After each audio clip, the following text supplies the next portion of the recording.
le journal. Koumba Sissé. Mesdames et messieurs, bonjour, bienvenue. Les titres. Ouverture hier à Bamako du premier forum national du Mamala. Les Mianka du pays veulent apporter leur contribution à la consolidation de la paix au Mali. En RDC, les manifestants étaient hier dans les rues de Kinshasa pour apporter leur soutien aux populations de l'Est où les rebelles du M23 sont très actifs. Dans le focus santé, Barakissa Ouattara nous parle des lunettes ambulantes parfois corrigées. Pour éviter tout risque, ces lunettes ne doivent pas être portées au hasard.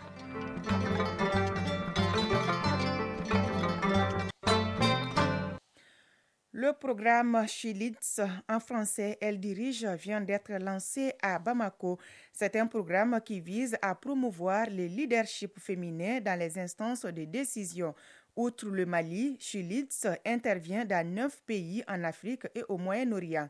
La cérémonie était présidée par le ministre en charge de la jeunesse et des sports.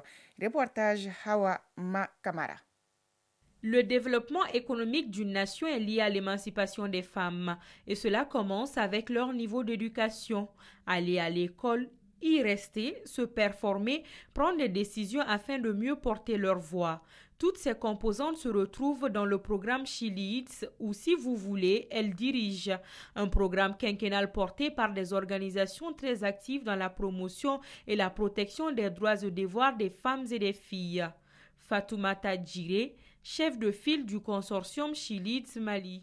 Le consortium travaille sur 3 grands domaines stratégiques qui passent par le renforcement de l'action collective des filles et des jeunes femmes dans une société civile sensible au genre. Chilits est un programme financé par le ministère des Affaires étrangères des Pays-Bas pour un coût de plus de 3 millions d'euros, soit près de 2 milliards de francs CFA.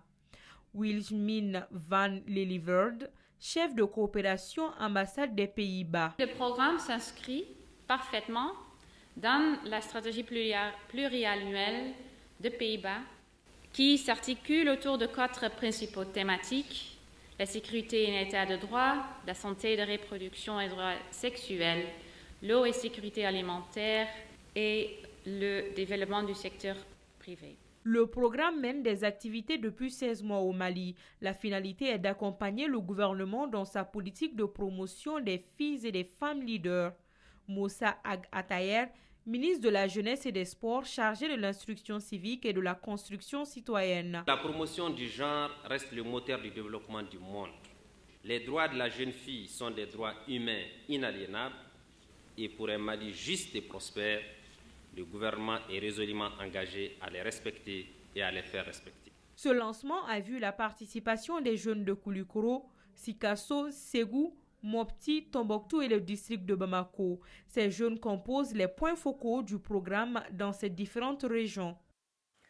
Ouverture hier à Bamako du Forum national du Mamala, entendez par là les Mianka. Cette rencontre d'échange culturel vise à instaurer le dialogue entre les peuples du Mali en général et ceux évoluant ensemble sur le territoire du Mamala.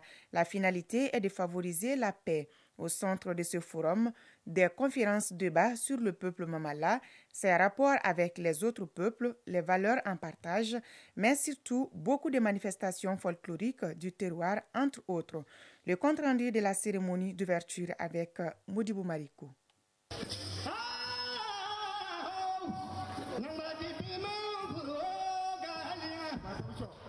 Du Mbolo au Nyuzu, du Mbala au Zanzi, en passant par les Pisaï, la culture du Mamala, entendez par là les Minyanka, rayonnant de toute sa splendeur ces jours au Centre international de conférence.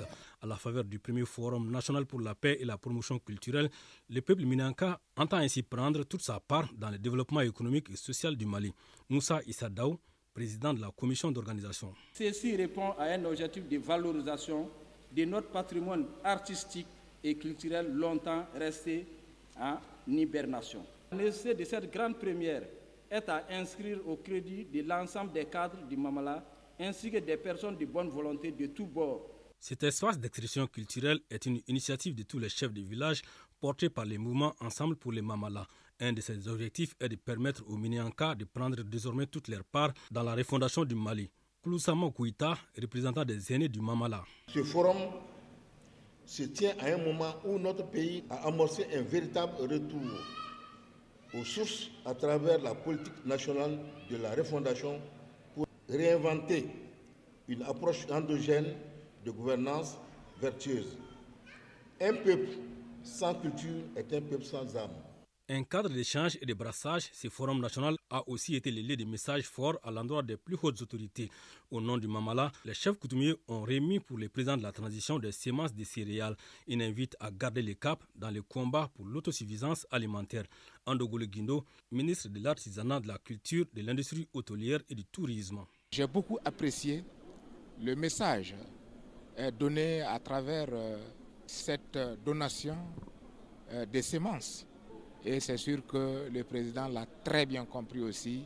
C'est un appel à l'unité nationale, c'est un appel à l'unisson, c'est un appel à l'inclusivité, mais c'est surtout un appel au courage pour que le peuple du Mali prenne justement son destin en main. Au menu de ces 2 jours du forum, des échanges culturels pour la paix au Mali, mais aussi des conférences débats notamment sur les origines des Mianka, leurs valeurs ancestrales en partage. Un retour donc à la source pour de meilleures perspectives. Fin de formation pour les veuves militaires à Sibi. Elles viennent d'apprendre des notions sur la culture du manioc et sur la transformation du tubercule en gari, attiéké et amidon. Ces femmes ont reçu ce vendredi leur attestation et également des kits d'installation. L'assistance résulte d'une synergie des départements de la Défense et de l'entrepreneuriat national, la direction du service social des armées et le centre agroalimentaire de Sibi. Le reportage de nos envoyés spéciaux à Sibi, Salimata Ndao et Karunga Konate. 25 veuves de militaires reçoivent leurs attestations de fin de formation. Elles représentent la première vague des 100 femmes qui vont être outillées sur les techniques de transformation agroalimentaire. 4 jours durant, elles ont bénéficié de cours techniques et pratiques au centre agroalimentaire à Sibi. Elles sont désormais prêtes à lancer leurs activités et générer des revenus pour leur famille. Alassane Bouré, directeur du centre agroalimentaire à Sibi. Elles ont appris comment produire le manioc et comment transformer le manioc en ces 3 produits dérivés, à savoir l'attiéké, le gari et l'amidon. Madame Fatouma Dissa, bénéficiaire. Nous sommes très contentes. La transformation de nos produits agroalimentaires nous donne des variétés de produits que nous pouvons consommer. Ça nous permet aussi de créer l'emploi. Quand nous quitterons ici, nous allons créer notre propre entreprise. Cette activité est initiée par la direction du service social des armées et soutenue par les départements de la Défense et de l'entrepreneuriat national ainsi que le centre agroalimentaire de Sibi.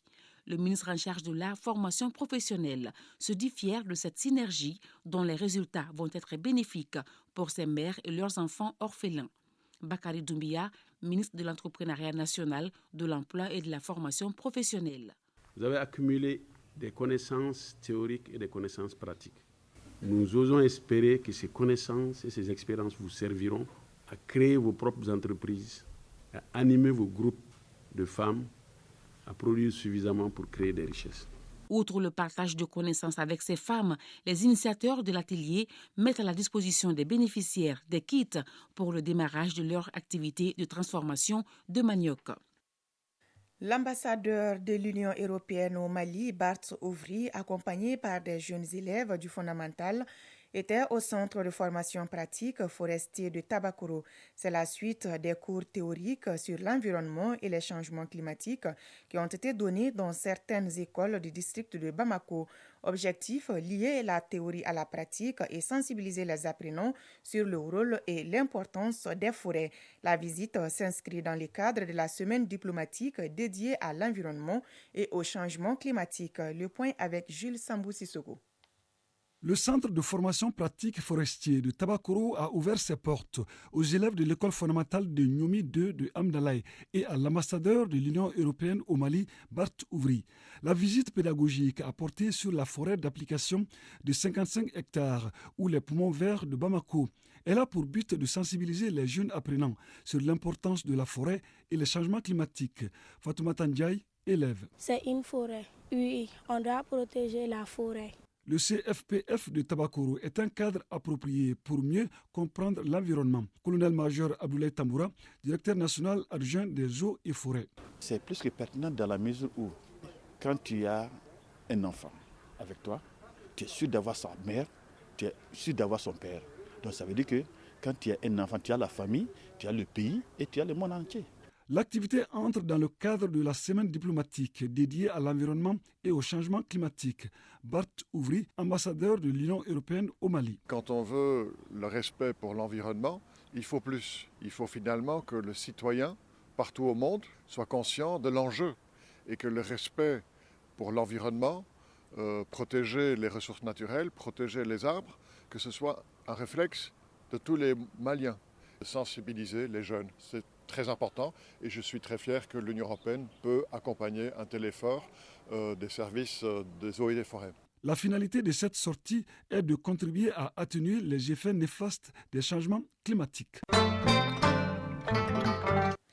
Actualité sur un tout autre plan en RDC. Plusieurs mouvements citoyens au Congo se sont mobilisés hier en fin de journée dans la commune de Limete à Kinshasa. Ils s'insurgent contre la progression des rebelles du M23 soutenus par le Rwanda, selon le gouvernement et l'ONU qui ont conquis plusieurs localités dans l'est du pays, dont les villes de Rutshuru et Kiwanja. Les manifestants ont aussi réagi à l'appel à la mobilisation lancé jeudi dernier par le président de la République, Félix Tshisekedi. Des centaines de Ghanéens sont descendus hier dans les rues d'Accra, la capitale, pour dénoncer la dégradation de la situation économique. L'inflation est actuellement estimée à 37% dans le pays.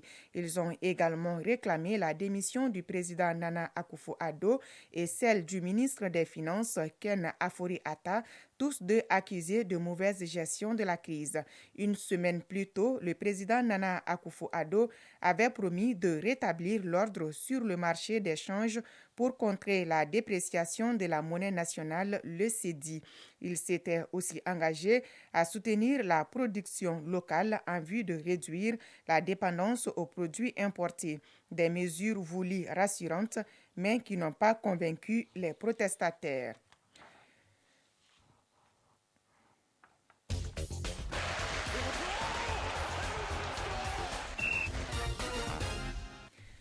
Page sport, Famour Djourté en direct dans ce journal. Bonjour. Bonjour, comment c'est? Basketball, le stade malien de Bamako remporte la Coupe du Mali en dames et messieurs. Oui, une année presque parfaite pour les Blancs de Bamako. Les hommes du stade malien réalisent le doublé Coupe Championnat, tandis que les dames sauvent leur saison avec le trophée de la Coupe nationale. Chez les messieurs, le stade malien de Bamako a largement battu l'AS Mandé 81-46. Du côté des dames, là, ça a été un peu plus serré, 84-80 pour les stadistes devant les policières. Les deux finales là se sont jouées hier dans la salle Salamatou Maïga du Palais des Sports de Bamako en présence du ministre en charge des Sports que je vous propose d'écouter au micro de notre reporter Salif Ouedraogo. Je félicite les équipes gagnantes, mais également je souhaite beaucoup de courage à celles qui n'ont pas démérité en occupant la deuxième place. Ce qui m'a impressionné, c'est surtout le fair play d'abord, mais ensuite ce potentiel qui se confirme de plus en plus au niveau de notre basketball. Et c'est très rassurant. Donc, on a vu surtout des filles déterminées à aller jusqu'au bout, avec des garçons également donc c'est vraiment le talent qui se confirme de plus en plus et la bonne santé de notre basketball. Et à ce titre-là, je tiens à féliciter la fédération tout en demandant à la fédération et à l'encadrement technique d'ajouter encore de l'ardeur dans les efforts pour que notre basketball aille au firmament de sa capacité. Voilà, c'était là Moussa Ag Atayer, ministre de la Jeunesse et des Sports, chargé de l'instruction civique et de la construction citoyenne au micro de Salifou Ouedraogo après les finales 2022 de la Coupe du Mali de basketball. Football, à présent, la deuxième journée en retard du championnat national de Ligue 1 se poursuit ce dimanche. Cet après-midi au stade Modibo Keïta, le stade malien de Bamako accueille l'AS Korofina à 16h. Ensuite, les 11 cratères de Nyarela seront face à l'AS Black Star de Batalabou. Hier, Yélin Olympique s'est incliné 1-2 devant le club olympique de Bamako et l'AS Bakarijan de Braouli est venu s'imposer 1-0 face à l'Afia Club de Bamako. Les deux dernières rencontres de la deuxième journée, US Bougouni, AS Real et Djoliba Afé ne sont pas programmés pour le moment. En ouverture de la deuxième journée, vendredi 21 octobre, alors USFASA a battu l'AS Police 1-0. L'USC Kita a gagné 1-0 également contre Binga FC. Après le report de 2 matchs de la première journée pour raison de compétition africaine des clubs, ce sont 6 matchs qui avaient été reportés pour cause des compétitions des sélections nationales U23 et aigles locaux de la deuxième journée. Marseille, Lyon, Chelsea, Arsenal ou encore Juventus, Inter Milan, un beau dimanche de foot européen. Oui, un nouveau dimanche de bonheur pour les fans du football. En Angleterre, le derby londonien sans la poudre. Arsenal marche sur l'eau depuis le début de la saison et caracole en tête du championnat anglais. Sauf qu'en face se dressent des Blues, eux aussi revenus à la vie depuis l'arrivée de Graham Potter sur le banc. 10 points derrière son adversaire du jour, Chelsea est tenu de l'emporter pour rester dans la course. Du côté de la France, après sa semaine noire, l'Olympique de Marseille doit impérativement se remettre la tête à l'endroit dès ce dimanche pour rester compétitif en championnat. Sauf que lorsque l'Olympique lyonnais se présente au Vélodrome, ce n'est jamais une partie de plaisir. En Italie, la Juventus est éliminée de la Ligue des Champions et l'Inter s'est qualifié avec brio pour les huitièmes de finale. Mais la teneur de ce duel historique de Serie A n'a pas bougé d'un iota. D'autant plus qu'en championnat, les deux formations bataillent pour accrocher le wagon de tête et suivre la cadence infernale de Naples. À côté de ces 3 affiches alléchantes, il y a aussi Tottenham-Liverpool, AS Rome, Lazio de Rome et Betis Séville, FC Séville. Merci Famour Djoulte pour toutes ces informations sportives. Focus Santé. Les lunettes sont vendues aujourd'hui partout à Bamako et à des prix défiant toute concurrence. Il s'agit bien sûr des lunettes ambulantes, parfois corrigées. Un marché florissant, mais qui n'est pas sans conséquences sur la santé visuelle. Les lunettes non corrigées, quel impact pour les yeux? C'est le sujet de Focus Santé, une réalisation de Barakissa Ouattara. Le développement économique d'une nation est lié à l'émancipation des femmes. Entre effet de mode et nécessité, se procurer des lunettes n'est plus de la mer à boire.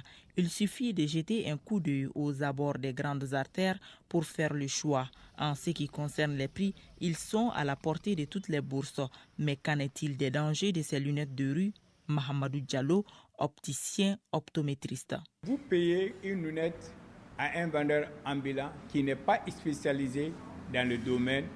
Il peut avoir la tension de l'œil.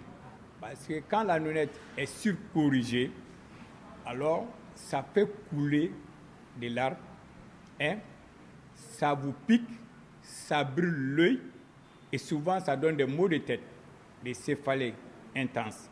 En réalité, les lunettes de vue garantissent une meilleure vision, minimisent les efforts oculaires et par la même occasion diminuent la fatigue oculaire. Il peut y avoir des lunettes de vue qui soient corrigées en blanc. Ça, c'est la première catégorie qu'on appelle vision de loin, vision de près. Il peut y avoir deuxième catégorie de lunettes et qui est très important, surtout chez nous, dans les pays ensoleillés, dans un pays sahélien. Alors ça, c'est la lunette de vue qui soit en anti-reflet et en photochromique. Là, c'est très important, compte tenu du soleil, compte tenu de la chaleur, et ça aide vraiment la vue. Quant aux lunettes de soleil, elles ne servent pas seulement qu'à paraître bien beau. Elles restent la meilleure option pour protéger les yeux des dommages considérables des rayons UV. Et dans un pays comme le nôtre, les lunettes de soleil protègent également les yeux de la poussière. Mahamadou Diallo, opticien optométriste. Indépendamment de la protection contre les UV du soleil, indépendamment de la protection contre le vent, la poussière, troisième chose aussi, la lunette de soleil, même sous la pluie, c'est beaucoup indiqué parce que la pluie tape l'œil et tu ne peux pas conduire sans pour autant vraiment nettoyer le visage et voir. Donc ça vous permet de voir. Mais si vous allez se procurer par les gens de la rue, ils peuvent vous donner n'importe quelle sorte de lunettes. Et c'est ça qu'il faut éviter. Même dans la voiture, les spécialistes préconisent le port des lunettes de soleil. Si porter des lunettes est essentiel, encore faut-il qu'il soit sous prescription médicale. Mesdames et messieurs, c'est l'essentiel de ce journal. C'était une présentation de Koumba Sissé. La partie technique a été assurée par Abse Traoré, à la réalisation Ousmane Daou. La mise en ligne a été assurée par Cheikh Abdul Aziz Koulibaly. Merci de votre aimable attention. Bonne suite de nos programmes.